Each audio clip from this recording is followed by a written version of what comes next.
I suppose I've always cycled since a child, growing up in the 80s. If I want to go anywhere, I had to cycle. So I've carried that through my life, really. I went from cycling to get somewhere to leisure cycling, and now I'm back to cycling for commuting. I came to the realization that I was driving to work because I needed the car to pick up my kids from childcare. Like, work is only 2.5 kilometers away, and I just thought this is lunacy. Because I was stuck in traffic, and I tried to figure out how can I do this without a car. So I started looking at different solutions, and I came across this electric cargo bike, and I said, that's the one for me. So yeah, I bought it and I started using that instead of the car, and the car was sitting there not being used, so I sold it. So that's a big saving. You know, you've all these cars with one person in them. You know, the climate effect of traffic, the congestion of traffic, whereas with bikes you don't have that.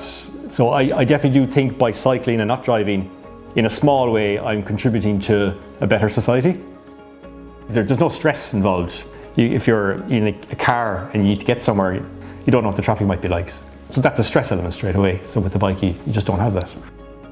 In general, Limerick is a nice city to cycle around because it's flat. There's not a lot of hills. Traffic is not as heavy as you would find in Dublin, Galway or Cork.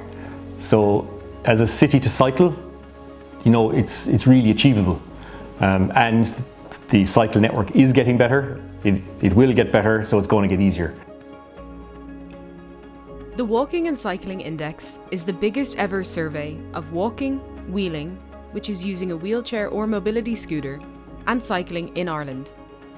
It is a collaboration between the National Transport Authority and the sustainable transport charity Sustrans and the metropolitan area local authorities.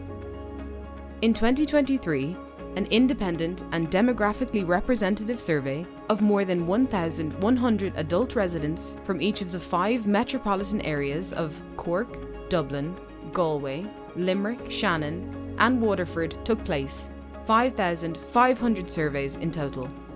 People were asked about how they get around their neighbourhoods, how they feel about walking, wheeling and cycling, and what would support them to choose active travel in their lives. This information fed into understanding the environmental, economic, and health impacts of walking, wheeling, and cycling in our metropolitan areas, and the types of improvement that people want to see in their area.